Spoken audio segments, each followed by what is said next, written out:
Hey everyone, it's Weekender time, so it's awesome prize time. And on this week's show, you have the chance to win the Space Marine Strike Force Agastus, a really cool box set with that really cool Brutalist Dreadnought. If you want to be in with your chance to win, like this video, comment down below, and subscribe to our YouTube channel. Right, let's get stuck into the show and go on a journey of miniature goodness.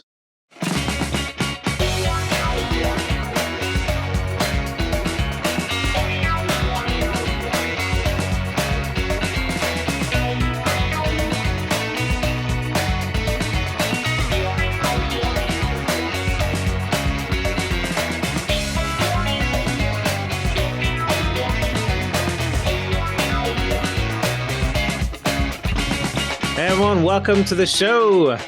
This week we've got Benno on the show, we got Jono on the show, and we got Sheo on the show. Does that work? All the O's? Yeah. All the O's. And I guess Loido. Loido. We've been going with all the O's. Yeah. Well, peeps, time for another big whammy of a weekend. But before we get stuck into that, we've got some Spring Clean Challenge news coming at you, don't we? Because we're rolling into spring, so it's time to crack open your closets of grey and start doing something, huh? Oh my God, tackle that pile of potential. Yes. So we're returning with the Spring Cleaning Hobby Challenge for 2023. Yay, everybody. Cheer. Woo. Awesome. We normally get loads and loads and loads of project entries for this one. And now is your chance to dive in. So what is the challenge?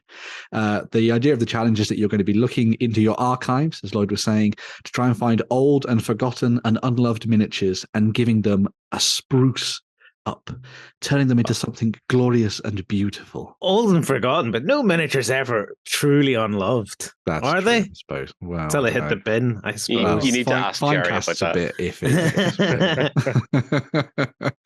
But yeah, so we're just asking you to dive into your collection, find old projects that maybe you were half started or you didn't really get time to finish or something like that. Put them into our project system and then just sort of show us and guide us through the process of bringing those miniatures up to a new brand spanking standard that you've set for yourself. You can win stuff as well. You can as well. So this isn't just a chance to paint miniatures. This is also a chance to win some lovely vouchers for stored on Tabletop. Ding, ding, ding. And that's going to be split over 5 categories that we've got set up for this year. We've got 4 returning ones and then a new one as well. Ooh, look at this. So the categories that we've split them up into are best skill. So that is decided by us, but it's the most skilled work, be it painting or overall finish to a miniature. So it's someone who's done an outstanding job on whatever their project's going to be. The next one of these is best tutorial, and that is based on someone showing us not necessarily the most amazing paint scheme, for example, but all the sort of steps that you've got into throughout the process of bringing your project to life. So that could be documenting rough design work and sketches through to all of the different building elements alongside then all the different paints that you use to paint the miniature and everything like that. Someone who's done a lot of detail work will come in as the winner for that category, which is very cool. You've also got best idea. So best idea is just someone, you might not even finish your spring cleaning project, but if you had a really awesome idea, then that's what counts. That's the cop-out category. It is the cop-out category. That's the category I would be aiming for. Yeah. So it's someone who's planned an amazing thing, but not necessarily been able to bring it to fruition. Either way, the idea is awesome, and so we can give some awards for that. We then have best junior member. So if you're a little cultist, if you're someone under the age of 16, then you can build a project with your parents or whatever, and you can dive in and you can show us your work. And you have also got the chance of winning a prize, which is very cool. The last category is one that Warren wanted to bring in for this year, and we've called it a breath of fresh air. And the idea with this one is to go out. I know this is scary. Go out into the big wide world. Oh my God, terrifying, right? Outside in the real space. It gets better. Go outside and take a wee man with you. Yes. We want you to take your miniature with you, whatever you've done, whatever you've finished. And we want you to take a beautiful picture in a wonderful location somewhere outdoors. That could be taking a dwarf to a mine. It could be taking an elf to a forest. You could take some World War II soldiers to a battlefield and take some pictures of them somewhere in a museum and annoy all the security guards or something. I don't know.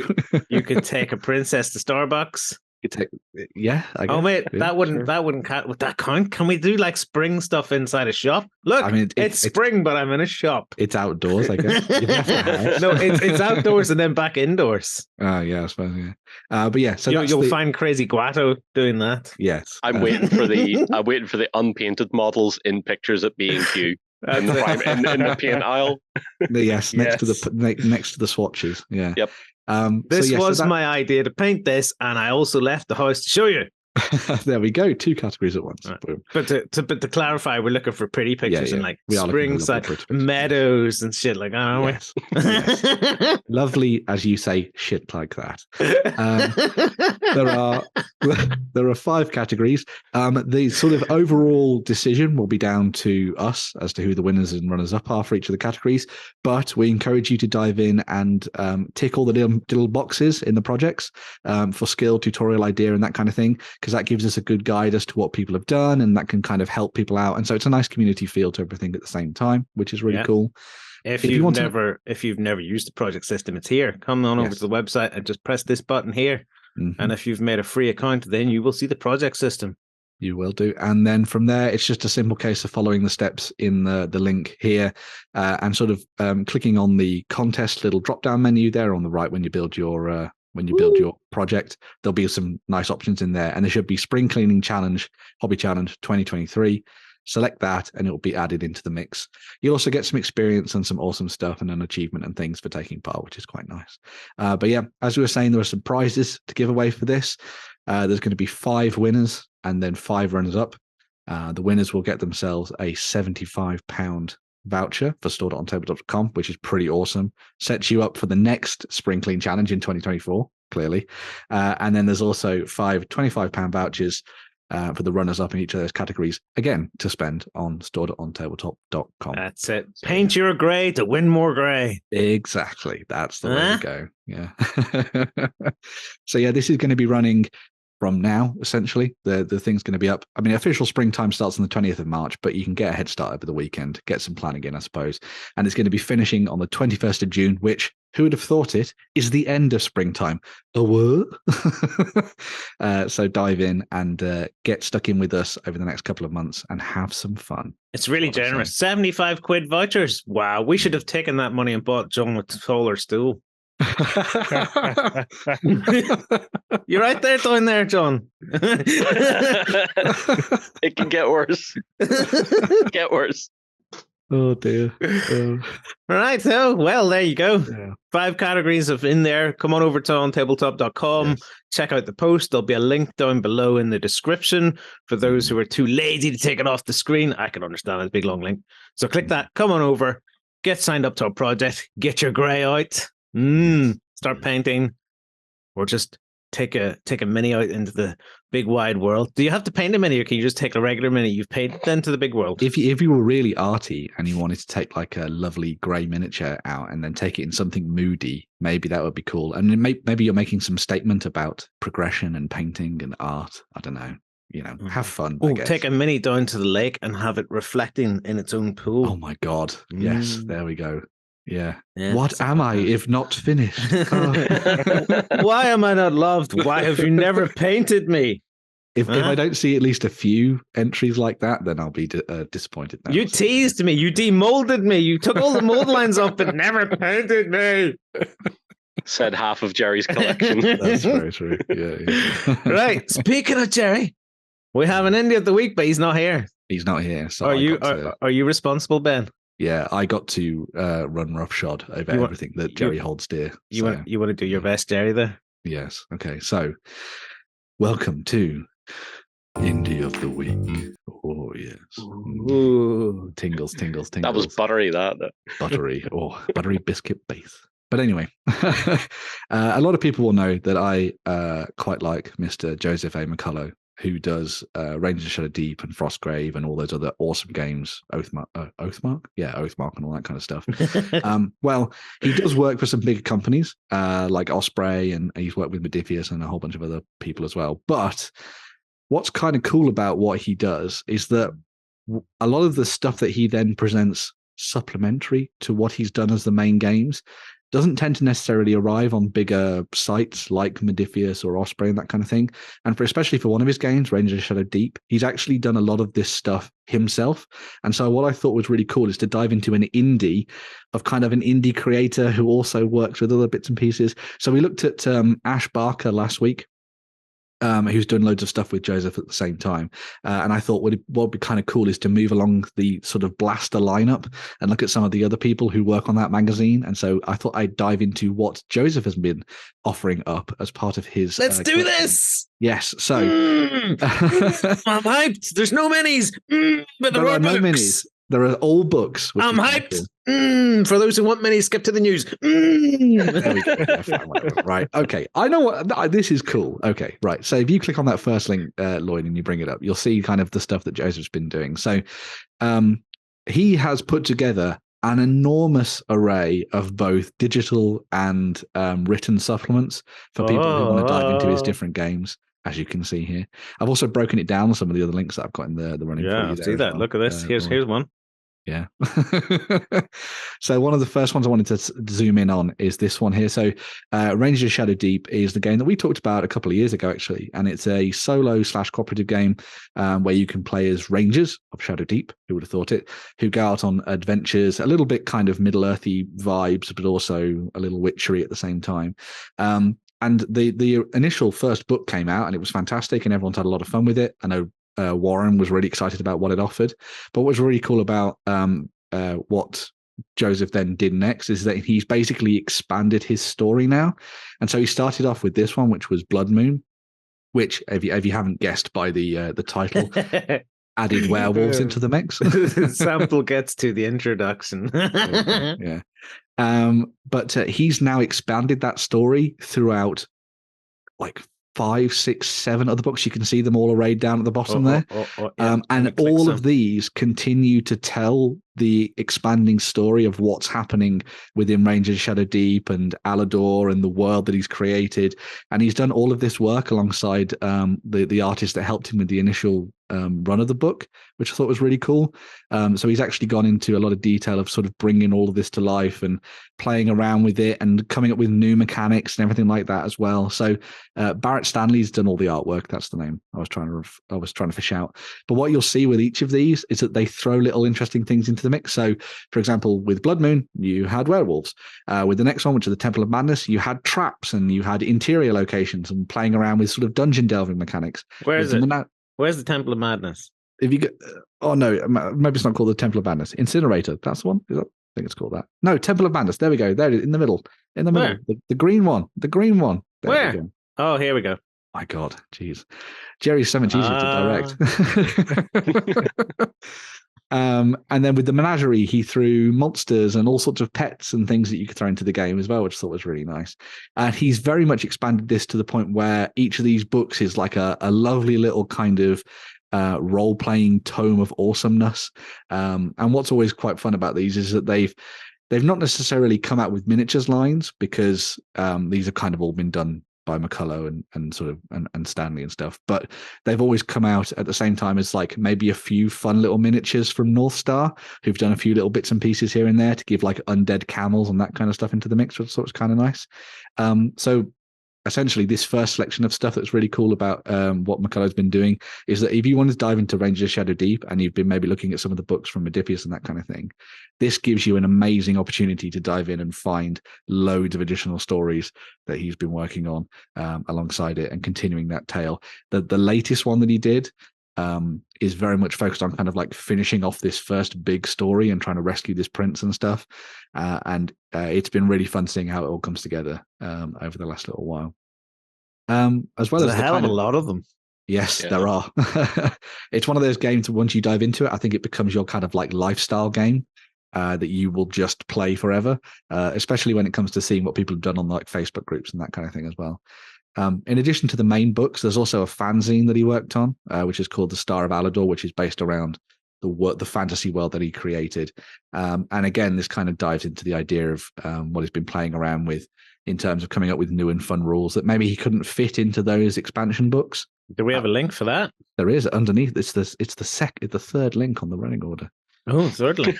Oh, you skipped the second link. You dip. I didn't skip the second link. Oh, what? Have you already talked about the second link?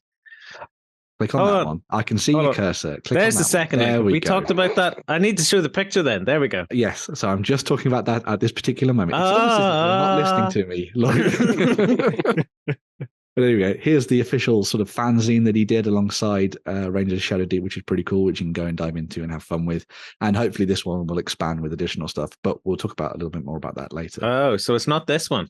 No, so this is the is one of the other big fanzines that he's been working on. So this was called Spellcaster, and another one of McCullough's games that he created was Frostgrave, which a lot of people have really enjoyed.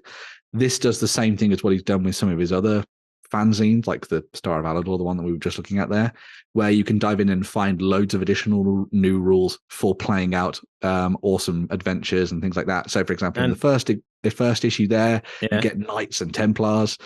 But then as you go through all of them, there'll be new additional rules thrown into the mix that... Is he involved in the other ones too then?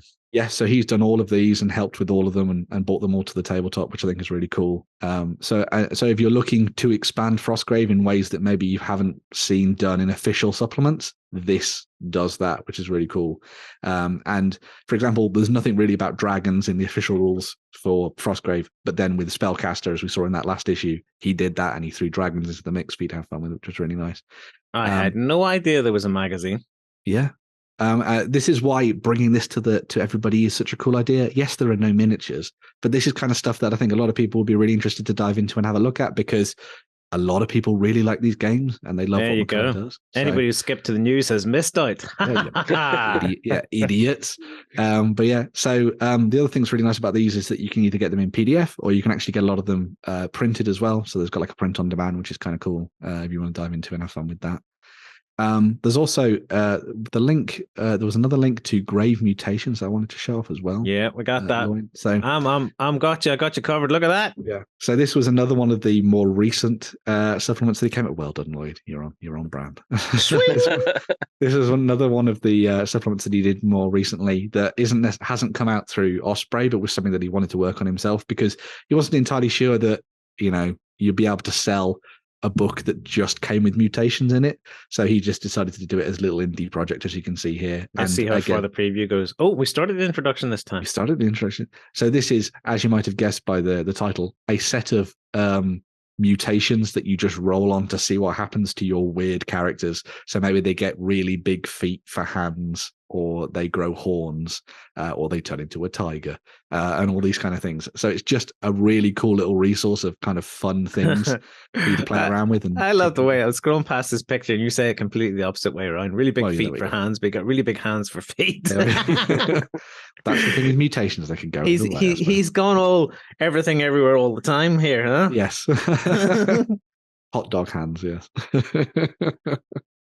Can you believe how many Oscars that won? It's a beautiful film, so I'm glad that it did. But there you go. As you can see, it's just a really big book of tables, which I think is amazing. And it's kind of stuff. Why not have walrus tusks? Yeah, look at that. Yeah, there's plenty of stuff in this example. Yeah.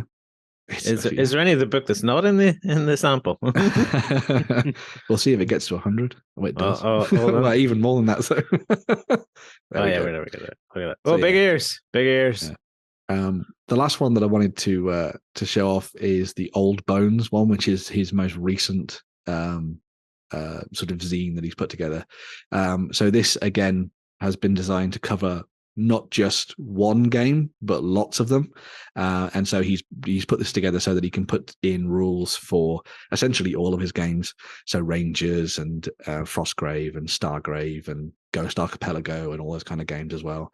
And so this one's the newest one. I think it came out towards the tail end of last year, or it might have been slightly into this year. And hopefully, as more ideas come to McCullough's mind, he'll start to create more stuff for these zines. So if you're looking for kind of weird and esoteric things that you want to throw into your games of any of his games, then it's really worth coming and having a look at his little section on Drive-Thru RPG, because he's designed loads of fun little things that have just sort of come to mind. And those are like proper hot dog fingers, but tentacle wise at the same time. So if you want to dive into his games and find out some weird esoteric stuff, this is definitely the place to come. There's also I wanted to put in a link to his blog as well.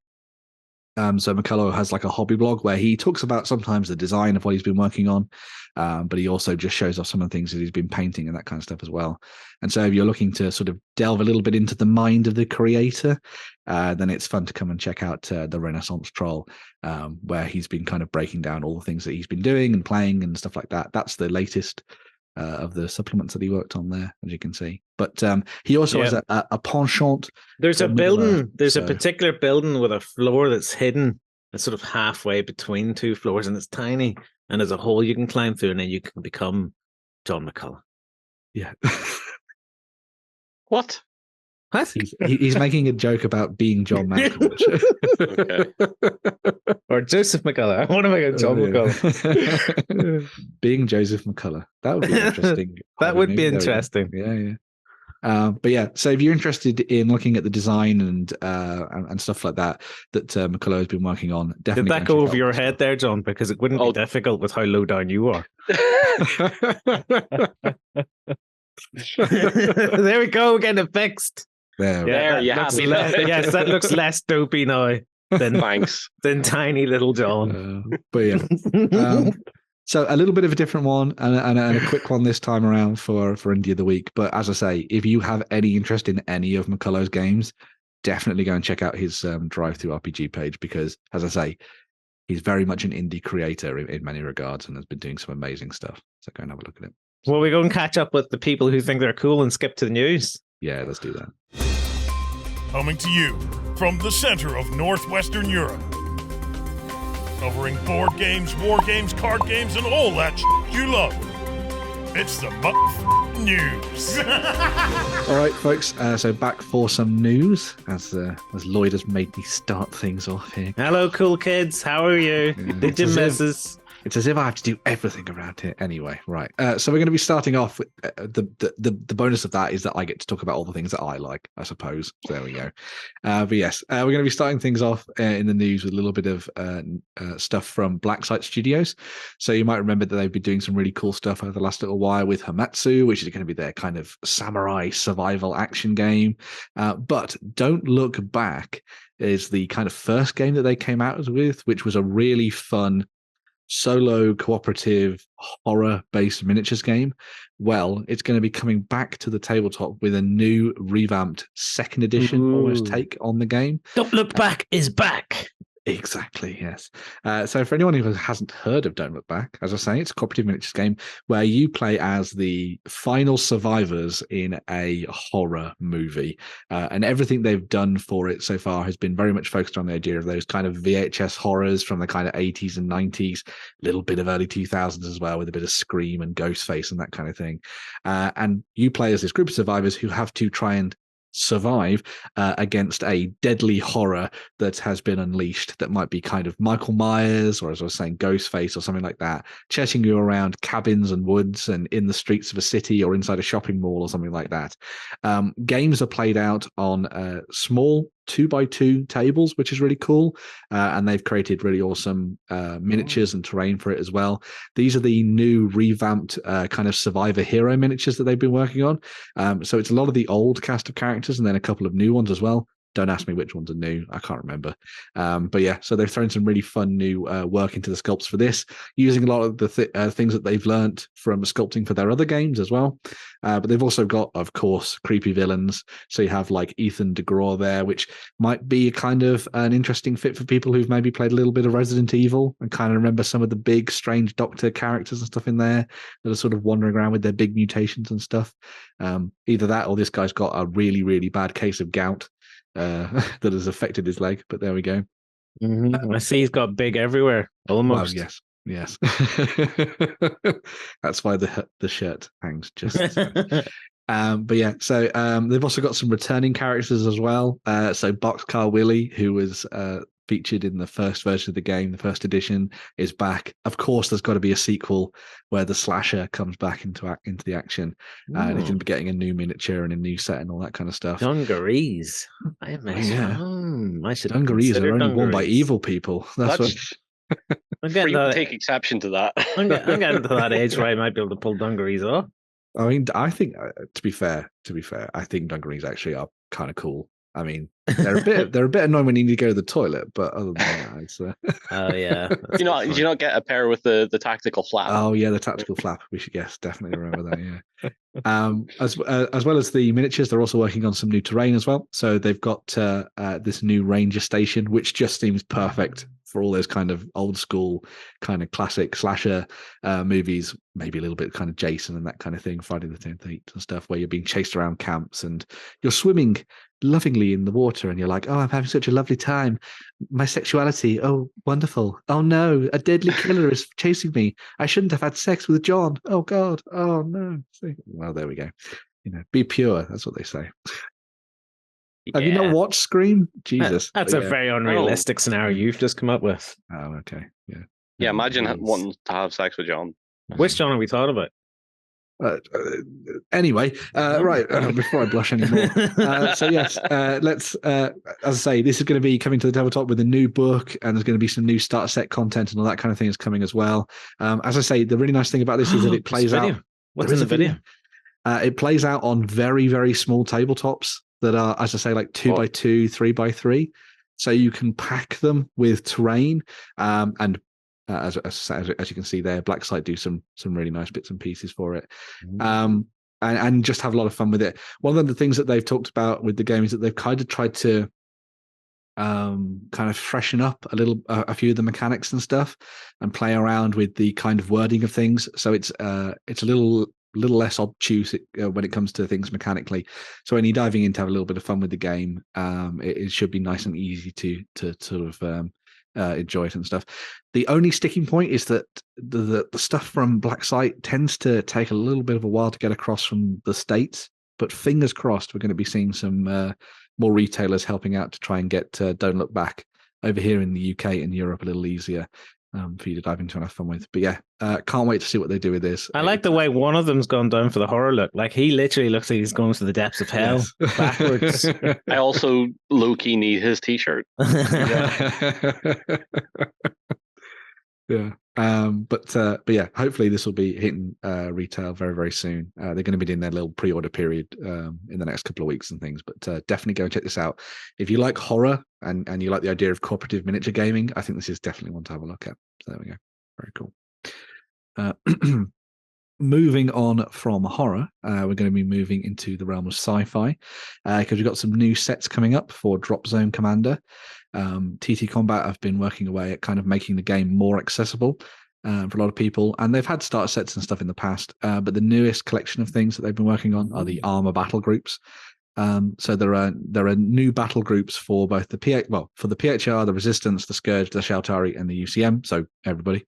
What's actually new though? It's just a rebox. So it's kind of a rebox and kind of like a reintroduction element for Dropzone. The previous starter boxes for factions had more stuff in them. They had infantry and infantry carriers. Looks like they've basically stripped that stuff out and allowed you just to run, as they say, armored stuff rather than a more combined unit with infantry in it. Yeah, so the armor battle group is kind of like the heart of what you need almost to play an army in Dropzone Commander. And so this, as John was saying, kind of strips out some of the additional stuff so that you have that very core of your force for each of the different factions. Each of the sets comes with like between 7 and 10 miniatures for them, and they kind of focus in on the kind of iconic things you need. So you've got your walkers, some tanks, transport options. You then obviously have your drop ships, because why wouldn't you in a game called Dropzone Commander? And it kind of gives you a nice flavor of each of the different factions without you having to go too deep into them.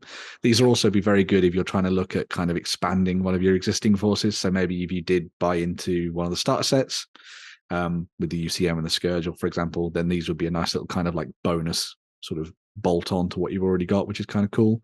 And I think it's just really nice to see that Dropzone Commander is having more of these kind of entry points into it, so that you can dive in at different value levels and stuff and just kind of experience the game. Because Dropzone Commander is pretty damn awesome, and it's good to see that they've kind of built on that since taking over. So yeah, very cool. Dave has essentially just been unleashed to do whatever the hell he wants. He's because he doesn't have to manage a company anymore. Yeah. He's literally sat in his room with his computer. Like, so he must have like 10 monitors by now. Yeah. Everything from sketches to 3D renders to textured. And going, I think that's definitely the case. Yeah. Moving from sci-fi, we go to the genre of fantasy, and we're looking at some stuff that actually Jerry dived into last year from Artel W Miniatures. So Artel do amazing resin characters for sci-fi and fantasy and that kind of stuff, but the Kickstarter that they did last year was for Magnetic Heroes, and Magnetic Heroes was them taking their amazing sculpts and then creating really awesome modular characters for you to use in your role-playing games. So they've divided them up between might, magic, cunning, and divine. And then the really cool thing about these is that you have your kind of core body, and then all of the other kind of accoutrement and accessories and weapons and all that kind of stuff can then just be slotted into heads and hands and all that kind of thing to kind of make your perfect character. The other thing that's really nice about this is that you could start off with your character having very basic equipment and then do that thing that everyone likes doing, which is then converting and kit bashing to give yourself really cool additional weapons and upgraded stuff and legendary items and that kind of thing. So you can sort of play around with that, which I think is really nice. Are these pre-magnetized, or what way does that work? So those are just the painted versions of them that have been finished up, but they will have had magnetization in the hands and that kind of stuff. But I mean, do they come with magnets with them, or what? They come with little holes in them, and they come with magnets as well. So so they're all sort of ready for you to kind of stick together and sort of do what you like with them. So obviously you want to do a little bit of bits painting separately from everything like that. Obviously you could just glue everything together, and keep it permanent if you really wanted to, but that'd be kind of pointless. Yeah, that'd be kind of pointless to what they're trying to do with it. But yeah, we got plenty of unboxings too. Yeah, so we did unboxings for every one of the different kind of genres of hero, as I was saying before. So if you want to dive in and see what they're like and sort of how they go together, then Jerry did some very, very in-depth unboxings. But they're available, over on their web store right now for you to go and have a look at and see what you think of them. They've got all the different characters that they had available at the time, plus some kind of like legendary add-ons and additions. So you can get terrain and, as I was saying, kind of like epic weapons and armor and that kind of stuff as well to kind of throw into the mix. And I think they're doing like a sale at the moment as well. So if you're interested in checking that out, make sure to go and have a look at Artel and what they've got set up for you to dive into. As I say, if you're a role-playing fan, it's definitely one to go and have a look at. And if you like the idea of kind of tinkering around with weapons and making your characters your own, then it's perfect, really. So yeah, it's a nice direction to go now. Moving to historical stuff. We had a look at ArmyBits in the news a couple of weeks ago because they kind of were dropping a few previews of the new stuff that they were working on. But they've kind of over the last week or so kind of exploded with previews, a bit like, look at all of the amazing things we're offering you. So they've kind of been putting together a really fun kind of 15 mil Cold War through to modern sort of set of miniatures for you to use on the tabletop. The focus has very much been on the US as it stands. It's that infantry we can't get from Battlefront. Exactly. And they've done a whole selection of different things for you to be playing around with, including command elements, as you can see here. So you've got the medic who's tending to a downed soldier, and then you've got a couple of radio operators as well. What's really nice is that I love the detail that ArmyBits has been able to work into everything, where they have just all of their kit. So they have all the little bags and straps and stuff that they've been carrying around on their backs. They've got their guns with all the different attachments, so the grenade launchers and that kind of thing as well, which is really nice. And I just love the little expressions on their faces as well. I think they've done a really nice job of capturing the character of the What are we looking at, though? Are they going to be delivered as 3D files or resin print or resin or what? I believe it's going to be a mix of things. So you'll be able to get them as 3D prints, and I think you'll be able to get them as resin miniatures as well. But I'll find out as they come closer to what they want to try and do with I think offering the choice would be good at this point. Yeah. When you say resin, like So there's an option of physically printed or STL. You're thinking, is that what As far as I'm aware, because that's what they've kind of done in the past with some of their stuff. So I'm assuming that's what they're going to go with the release of these. But it'll be. Is this because you want some, Lloyd? No, I was just curious. Just curious. Are they the right scale for you, Lloyd? Wow, that's the wrong. Well, you're going to buy one. You're going to get us to buy our print one, then get us to measure it. From foot to what eye or foot to top of head. Let's go foot to top of head for me. It's just easier. Yeah. It's not right, but it's easier. But there's also what time period do these cover then? So it's kind of Cold War stuff. So kind of Cold War US. How far back can we go? So this is kind of like 80s, 90s US troops essentially. But yeah. So he's lost interest now. Yeah. No, I'm thinking more like 70s. Oh, Jesus Christ. But as you'll see, they've done sort of infantry with their regular rifles, and then they've got special weapons units as well. So you've got the characters with the law launchers there, which is really neat. And I like that they've got the guy who's obviously then picked up the rocket launchers, dropped his rifle onto the floor. So it kind of gives you that nice little narrative moment, which you didn't need to do. But I think it's a really cool little addition to the set. But they've also been working on vehicles as well. So they've got things like Jeeps and everything in the mix. And there's been kind of like little previews of tanks and everything else coming through too. So it essentially ArmyBits. You tell me about tanks. You tease me about tanks, and we don't have pictures of tanks. Well, I was just happy to look at that Jeep and go, oh, it's a mutt. I know what that is. If you scroll down to the thing that says Facebook page. Right, here we go. That. There we go. You'll see some of the. So, look, they talked about our story that we talked about. There we go. Oh, Gamma Goat. There we go. I see a Gamma Goat. Ah, yes, Gamma Goat. What are you okay, John? I know what that is. It's a Gamma Goat. A Gamma Goat. It's called a Gamma Goat. Wow. Who made those? Is it a US thing? It's American. They're hard to explain. Oh, okay. Right. I'm guessing they're for transporting things. Yes, they're weird. Oh, okay. They look like they should be in Toy Town or something. That trailer doesn't unhitch. That's part of the vehicle. Wow. It's driven and it's all articulated and stuff. It can do everything along with the rest of the vehicle. They're weird. Yeah. They still make them? No. No. Probably because they don't work.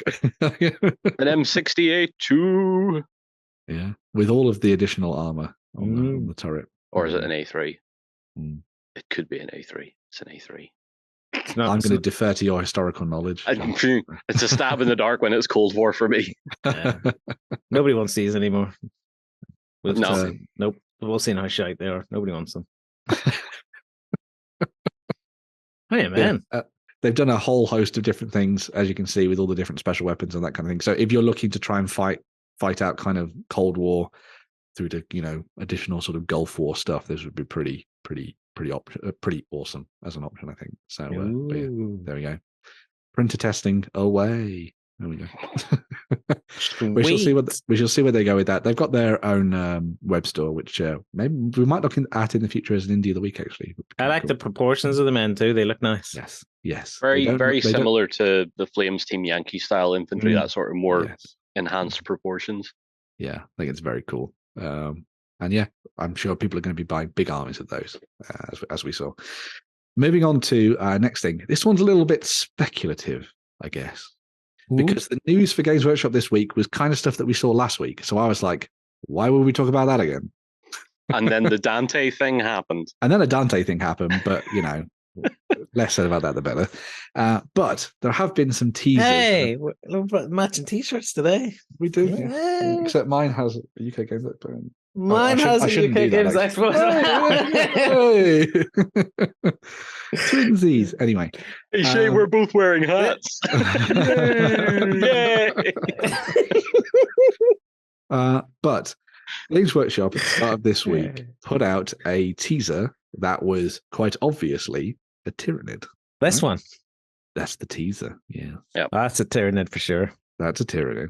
In the covers of what looks like High Fleet. I think is it Behemoth, the purple one? No, it's Leviathan. Oh, Leviathan. There we go. I knew Shay would know. Leviathan. You correct me. Good. I love that the speculatory side of YouTube went utterly ape when they seen this 15 seconds of Nothing Burger. Oh, yeah. But interestingly, if you look in the eye, you'll see a Terminator. Now, there was a lot of people being like, oh my God, it's going to be Blood Angels. It's going to be Blood Angels versus Tyranids. It's definitely going to be Space Hulk. And I was like, I don't think so. Nope.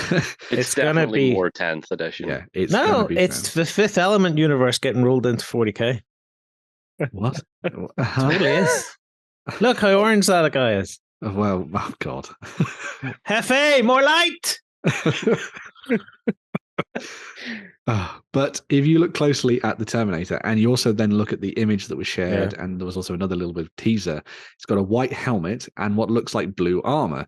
Now that makes me think Ultramarines. How can you tell it's blue?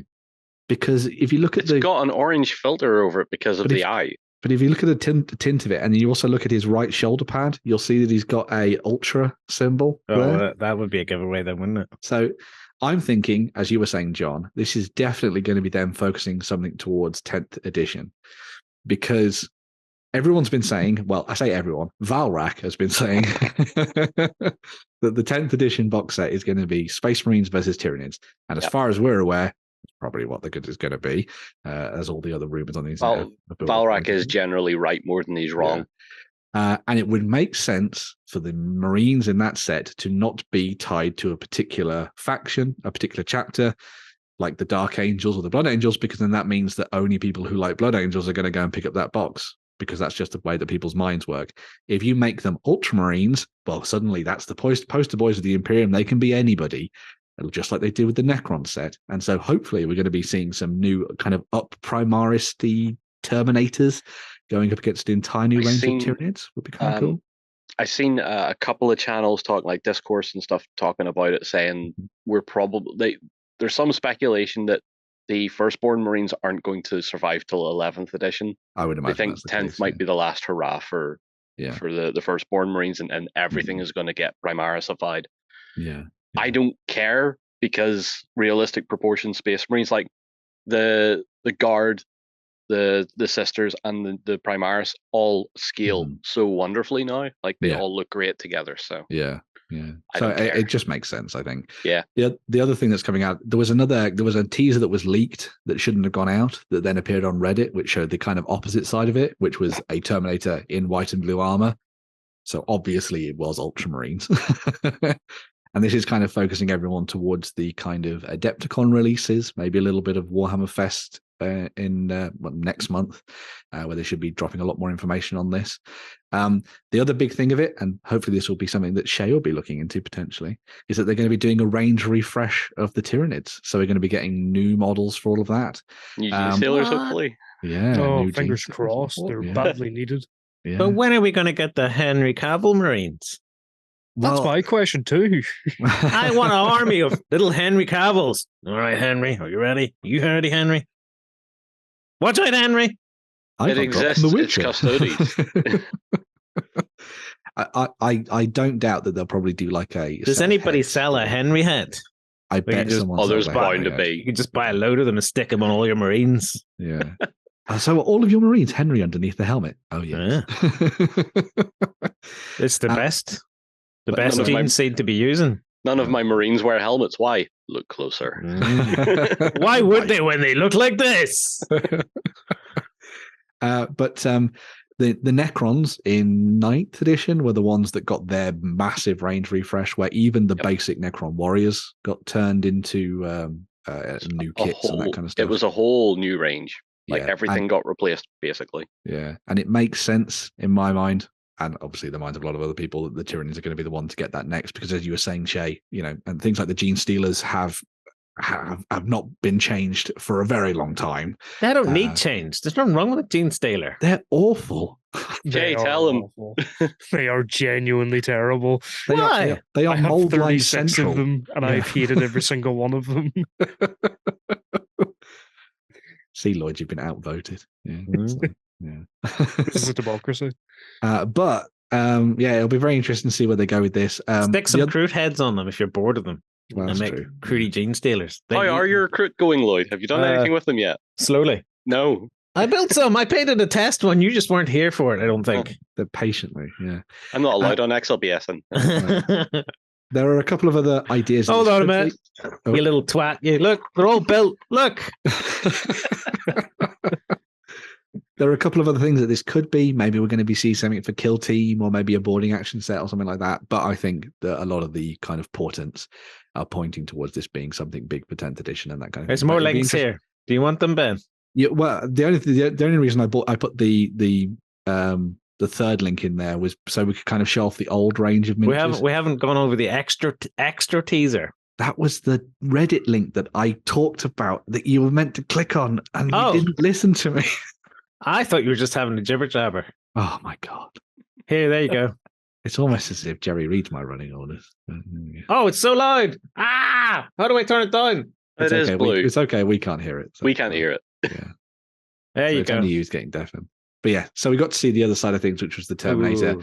And then we had the Warhammer 40,000 logo in the background, which wouldn't necessarily be there if they weren't going to be doing something to do with 10th. It would definitely be something else if they were going to be messing around with that. But Adepticon is next week. I'm going to be up at 3 a.m. in the morning to watch it for you guys because, oh God. I'm not. Yeah. No, you're not. Ben, you should live stream it. That would be the best entertainment ever. Just a Ben that was barely awake going, some submarines, I guess. But yeah, I'd be really interested to hear what people submarines. That would be cool. Submarines. I'd be really interested to hear what people say in the comments down below. What do you think about what's coming up? Are you looking forward to kind of Primaris-ified Terminators? What do you think they'll do with them design-wise? I know a lot of people have done some interesting things where they've kind of kit-bashed Terminators with the Aggressor kits, I think it is, and that looks perfect. So maybe it'll just be something as simple as that. But yeah. There's also some great 3D prints out there of scaled-up Terminators, which look badass. Yes. So we'll see. Hey, wait a minute. Shay, don't you have a 3D printer? A big, shiny, whizzy bang one? Yes, I do indeed. Oh, what? Can't you just print some Tyranids? Yeah, probably could. There you go. Problem sorted. Moving on. Don't worry about Warhammer 40K.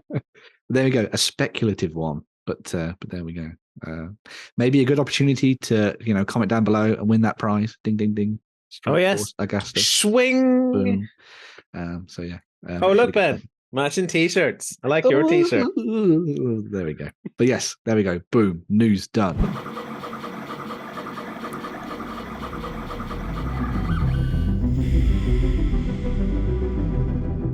All right then. 3D printing is the shiz. Do we have some Tyranids, do we? Not quite. But we are going to be looking at the output from Titan Forge Miniatures for the month of March. Because that's the month we're in. It's almost as if it was ordained, but there we go. So yes, they have a Tribes over on My Mini Factory, and we've looked at these guys in the past. They do absolutely stunning work across a whole range of different genres and game styles and types and all that kind of thing. They've kind of paired things. Well, they've changed things up into like 3 categories now. So they have what they call kind of like their sort of fantasy forge. Well, the Titan Forge, which is the fantasy one, the Cyber Forge, which kind of goes in the sci-fi direction, and then they also have the Chibi Forge for those people who want to dive into playing around with Chibi stuff. And so they've kind of broken things down as that. And so every month now we get a big set of releases that fit into each of those different categories. So for March, and this is the thing that really caught my eye, the actual kind of like Titan Forge stuff for March is just glorious. Now, I have a soft spot for... Do you want me to go in there? Yes. You want to click through? Dive in. Oh, how do I get there? If you go to the second link that I shared. This one then? This one, and scroll down. Scroll down. Scroll down.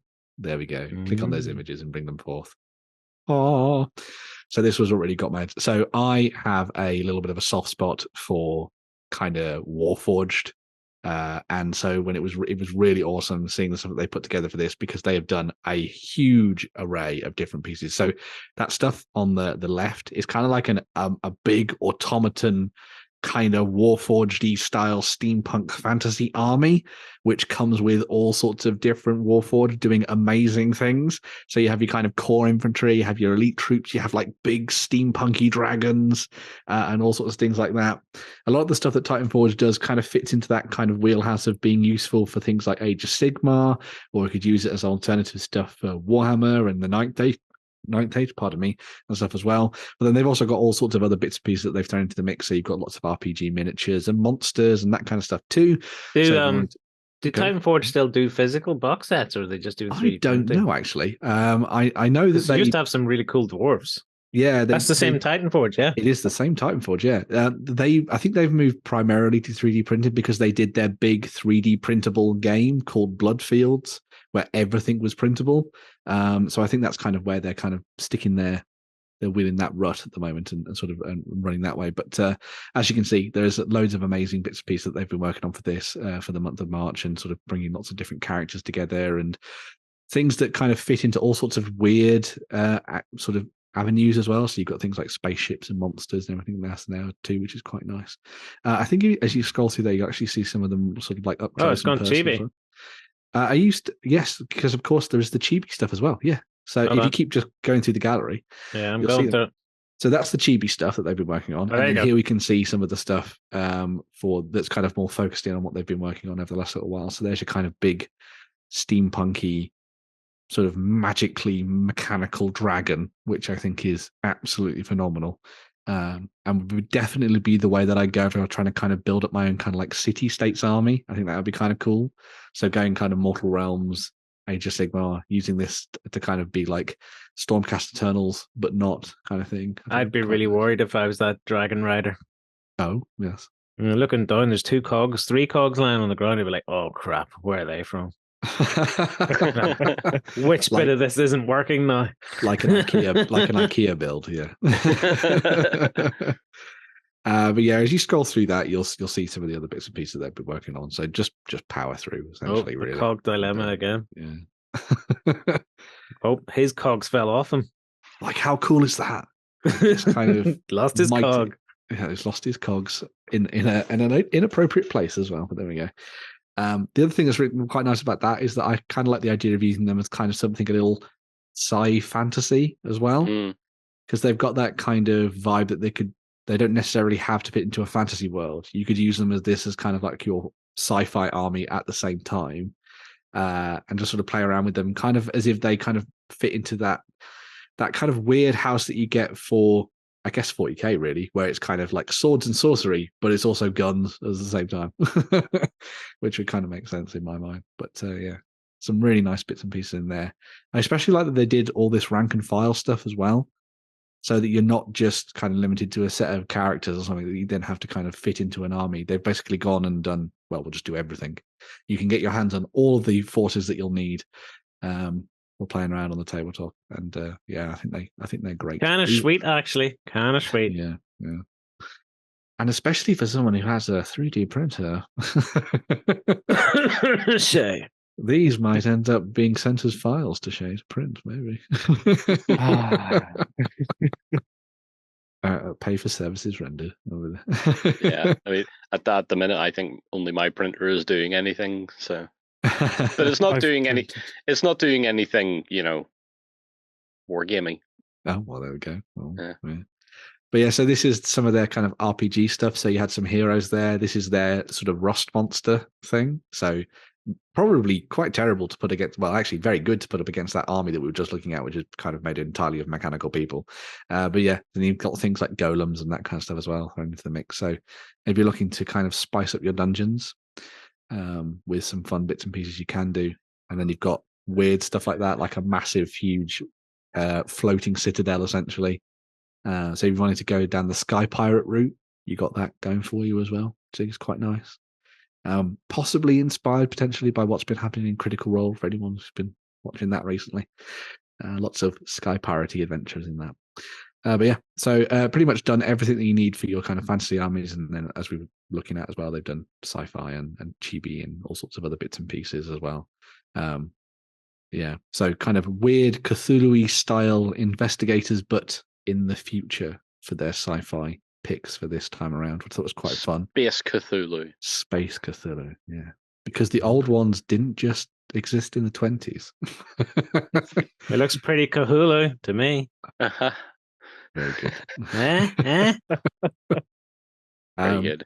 So yeah, so I like this because you got kind of like sort of futuristic investigators. So you've got that 1920s noir thing going on, but sort of brought forward into the far future.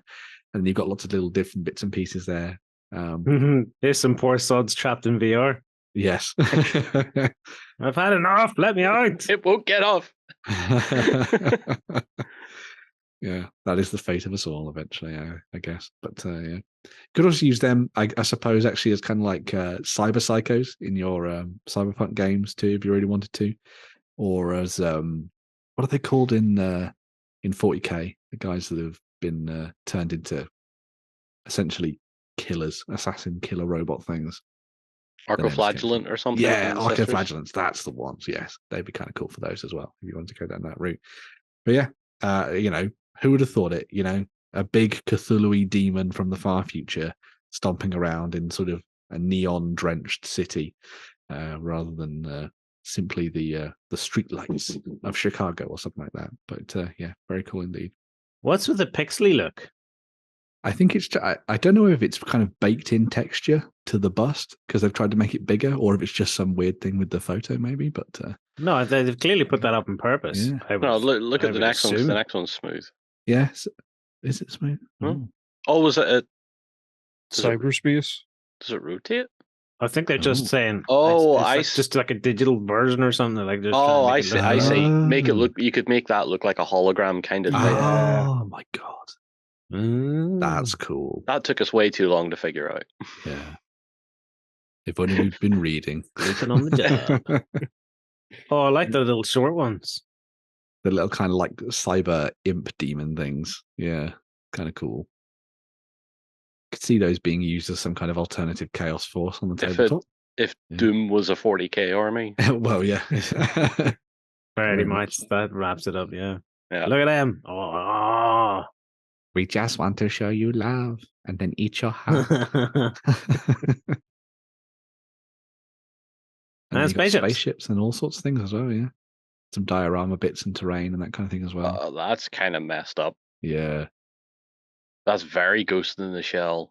It is. You can imagine that maybe it's like a net runner that spent too long in cyberspace, and Cthulhu has found his way in and sort of drawn them deeper into the machine or something. Oh, Cthulhu isn't a mythical monster. It's actually just an AI virus. Yeah. Oh, that's kind of cool. That is cool. Oh my god, that is definitely the next role play I'm doing. And then you've got your chibi stuff as well. So they kind of covered all sorts of different fronts. This one looks like free. It does a little bit, actually. No space buns, though. Yes. Oh yeah, it's no space bun. But that is definitely her "I'm not impressed with you" expression. That's the John, why are you still talking expression. I was like, and you've even got a little unicorn pony as well. Because why not? Because it's cute. Amazing. So yeah. They're Shay. Wow. Wow. Yeah. Hey, you're working on the beard, so yeah. Get in there. Shay equals bugbear is the new meme. So I think we find every week that we can either find a Jerry model, a Justin model, or a Shay model. Yeah, probably. Yeah.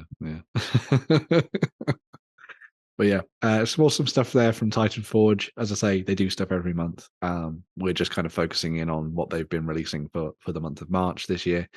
But if you want to dive in and have a look at more of their store, you can do, because a lot of the stuff that's available to Patreons then becomes available to everybody else at over on My Mini Factory. So you can go and dive in and see what you've missed out on when it comes to previous months and stuff. But yeah, Titan Forge, awesome. Big Warforged army, away we go. Yeah. It's Kickstarter time. And this is the bit of the show that all the rich peeps jump to. Oh, right. So not the cool kids, the rich kids. No, it's the rich kids now. Oh, okay, right. Yeah. What's up first, Mucker? So we're going to be kicking things off. I said, for anybody who can't understand the accent, I said mucker. Yes. I did double take. Battle Systems are back on Kickstarter with their new fantasy dungeon crawler called Maladum, Dungeons of Enveron. So these are the creators of Core Space, which a lot of people will remember, an absolutely fantastic kind of solo cooperative versus sci-fi game set in the far future, where you played out amazing scenarios on really fun 3D terrain that they'd created. Well, the folks at Battle Systems have now gone a lot of pictures. Here we go. To the realm of fantasy and dived into Maladum, which is their sort of next step for the core mechanics of Core Space. They've taken what they did with that and they've kind of built on it to give it a proper fantasy spin. And they've provided us with a new adventure in a box where you take on the role of sort of cavalier heroes rather than spacefaring rogues as you dive deeper into dungeons and get stuck into all sorts of fun hijinks and everything like that. A lot of the stuff that makes the Battle Systems games great is sort of built into this. So you've got the same kind of like little cool sort of pip system with your activations and stuff on your little character cards and things. So it's really kind of focused around action economy and sort of where and when you want to do big cinematic things.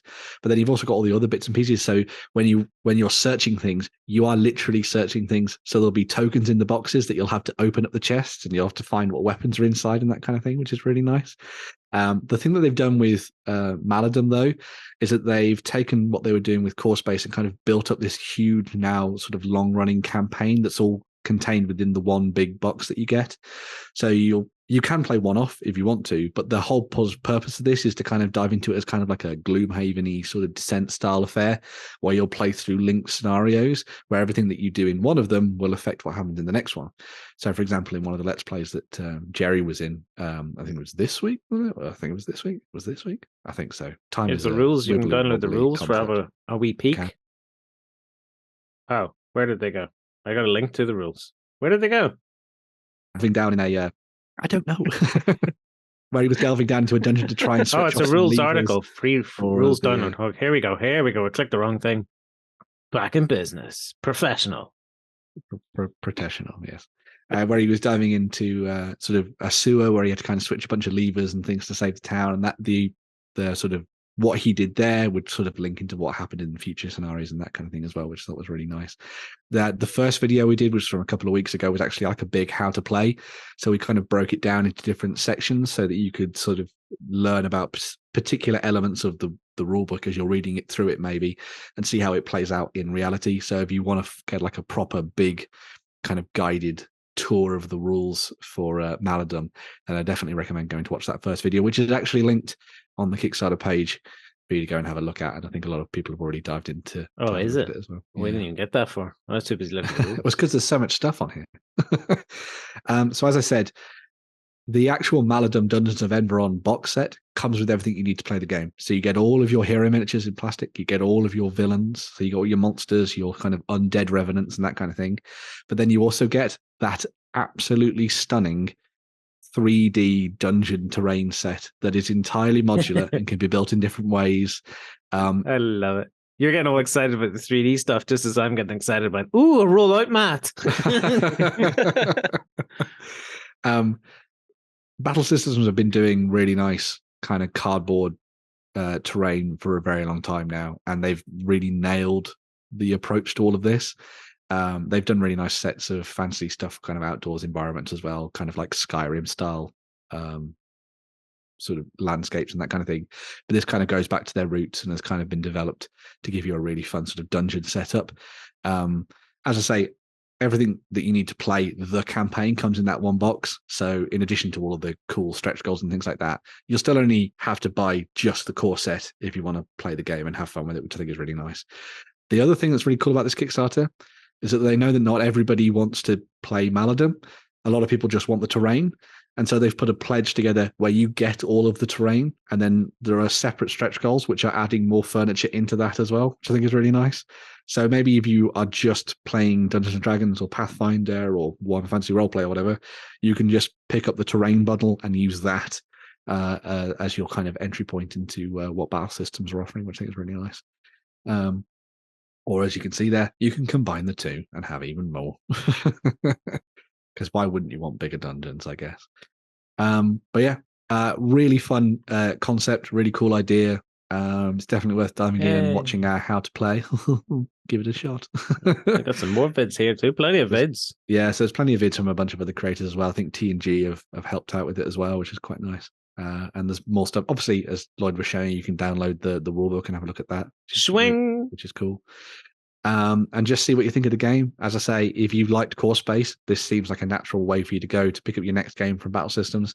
If you liked the idea of Core Space, but you didn't like the genre, well, try Maladum because it's got a lot of the Core Space DNA. Does this thing come in the box? Yeah, it's like a big rock giant thing. Oh, gee whiz. Yeah, it's really cool. Like, they've shown off so much terrain. I'm like, where the heck are your big pictures of your minis?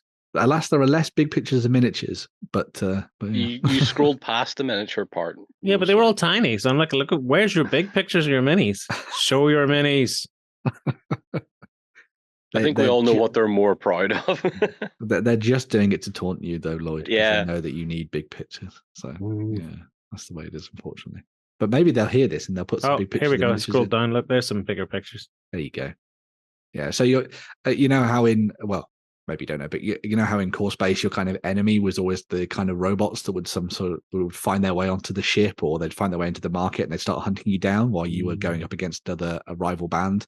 Well, in this, it's these kind of revenant undead that have been summoned by necromancers and all that kind of thing that are trying to kind of kill everybody and drag people away into the darkness. I like that. I like creatures that look cute but are definitely going to kill you. He's even got little tiny arms for helping you. So yeah, he's not going to help me. He's going to give you a little hug. He's carrying stuff. Yeah, he's going to give you a little hug with his little arms, and then he'll kill you with his big arms. Jeez, little arms, they're useful. But yeah, so as I was saying before as well, the game can be played solo, which is cool, where you can have some of your characters as heroes, but then you flip the cards over and they become NPCs, so they have kind of like an easier to run setup, which is kind of nice. You can also play it cooperatively, so you can group together with a bunch of friends and go up against the game's kind of inbuilt AI, or you could do it versus. You don't necessarily have to, but when Colin was playing and showing Jerry how to play the game as well, he basically took on the role of the enemies and that kind of thing, which I thought was quite nice. And you can have kind of like versus teams between heroes and adventurers as well, which is really cool. So yeah, what are the minis? Are the minis of plastic? Yes, PVC plastic. type plastic, is it? Yeah. So they're all single piece. So they all just come with their bases attached and things like that, and you just away you go. So yeah, just like they did with Core Space and that kind of thing in the past. So I have no doubt they're going to expand this in all sorts of different ways to provide you with lots of interesting new quests and scenarios and things like that as well. But and as an out of the box experience, it seems pretty darn well catered to, and Battle Systems have been working on it for a very long time as well. So it's been refined to a sharp point, as it were. So yeah, very cool. Swish. I like the artwork. The artwork's great. Yeah, the artwork, the design, the miniatures, the terrain, everything seems just awesome. And a lot of people who have dived in on this as their first Kickstarter, which I thought was quite nice. So clearly it has the appeal, especially with the idea of it just being dungeon crawling. I think that sort of ticks a lot of boxes for a bunch of people. Is it funded? How long has it got left? It is definitely funded. And it's definitely funded. It has 19 days left from the time you're watching this. So yeah. Sweet. Very cool. Yeah. Right. Next one. Yeah, last part of the show, peeps. The last part of the show. The best. Keep it strong. You're nearly there. I'm nearly there. You don't have to get your wallet out just yet. Wait till the end of the show. I've talked for nearly an hour solid. Let's see if I can make it. Right. So moving from fantasy back to history, we're going to be looking at what Footsore Miniatures and Games and also Warhost have put together. So Gangs of Rome is coming back to the tabletop with a new Kickstarter. So this is their 28mm gang fight skirmish game set in the ancient world on the streets of Rome. Who would have thought it, right? In this game, you will be running a gang of criminals led by the Senate or just some kind of underworld crime boss. Aren't all politicians criminals? Who knows? Probably. in this day and age. But either way, you'll be trying to fight to kind of gain footing and standing within the echelons of government and the Senate and stuff in Rome. And how do you do that? By stabbing people in the back, burning down their temples, robbing shops, killing them on the street, bribing the police, getting the firemen to set fire to barns, all that kind of good stuff. And that is all kind of baked into your Gangs of Rome sort of gameplay experience. Plastic miniatures, huh? Yeah, so they're working on that as well, which is kind of cool. So all of the previous stuff that has existed miniatures-wise for Gangs of Rome is totally legal, just to make everybody aware. So that's all cool, right? What they've been trying to do with this is they've put together a huge new rule book that is almost double the size of the last one, maybe even a little bit more, that is packed to the brim with additional rules and stuff that they came out with as they were kind of building up Gangs of Rome, and also comes with a big new campaign element baked into this as well. So you could play Gangs of Rome previous to this, and it was fun just to kind of like, doss around on the streets of Rome and see where things go. But with the new rule book, you can actually tile this together into a big campaign. So you can see yourself going from kind of a lowly gang member, kind of fighting his way through local politics, up to someone who is governed by the will of the Senate and is maybe trying to kind of win a seat next to the great Caesar himself or something at the same time, which I think is really cool.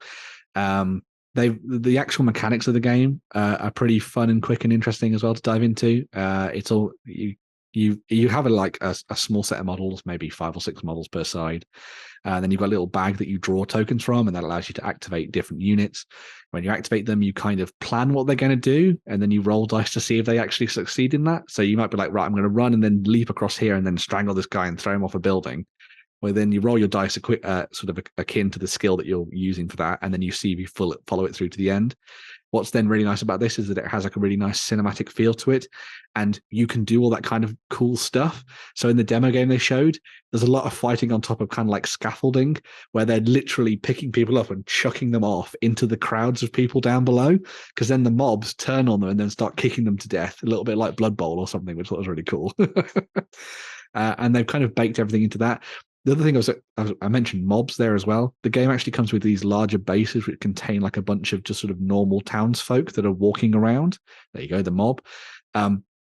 They start off kind of uninterested in what's happening, and it's kind of like, oh, just some people, bossing around, stabbing each other. We'll stay out of that business. But as you kind of agitate them, they kind of move around as this almost like swarm of annoyance that will start to like kick you and beat you up and stuff as you're fighting, which I think is really nice. But you can also kind of blend into them Assassin's Creed style, and then sort of leap out and stab someone and then run away and that kind of thing as well, which is really neat. As I say, they've also done some really nice stuff with like scenarios and that kind of stuff as well. So there's lots of things built in there for, burning down bakeries, or, you're building a temple and the opposing gang has been sent to try and stop you from finishing the temple and that kind of thing.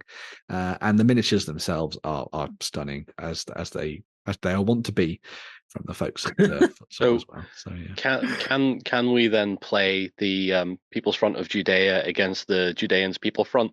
Maybe. I guess. Is that a hairy pig, or is he just happy to see us? What's going on? Maybe a bit of both. As well as the miniatures as well. Footsore worked alongside Sarissa to bring a whole bunch of Gangs of Rome terrain to the tabletop the first time around. That stuff still exists, so you can dive in and get your hands on all of that. And again, it's a really fun little way for you to play out the backstab. We're still waiting for Jerry to build it all and paint it all. Whoa, this seems like revisionist history to me. But yeah, I know there's a lot of people who really like Gangs of Rome and are very happy to see it back on the tabletop. Definitely go and check this one out. It's great stuff once again from Footsore, and they're the people that have designed things like the Barons War and all that kind of good stuff as well. So it's definitely got some good pedigree to it. So go and check it out. There we go. That wraps us up, peeps. You got any saliva left, Ben? Just a bite. Right, well, if you've made it to this far, to the end of the show, congrats. Remember to go and comment for your chance to win that Space Marine Strike Force from OnTableTop.com. Swing! But until next week, have a great game. Oh, a great game. A great weekend of gaming. Oh, and if you're interested in what we're up to, come and join us in the XLBS. We're going to be talking about hobby stuff and what people have been up to. I'm getting excited about that. No trains this week. Oh, if you want to, if you're interested in trains, check out the last 48 episodes. But no trains this week. Right, peeps. Until next week, happy gaming. Go ahead and check out our other content on screen now. And while you're at it, why not hit subscribe and remember to ding our dong. Go on, you know you want to click it. Go on.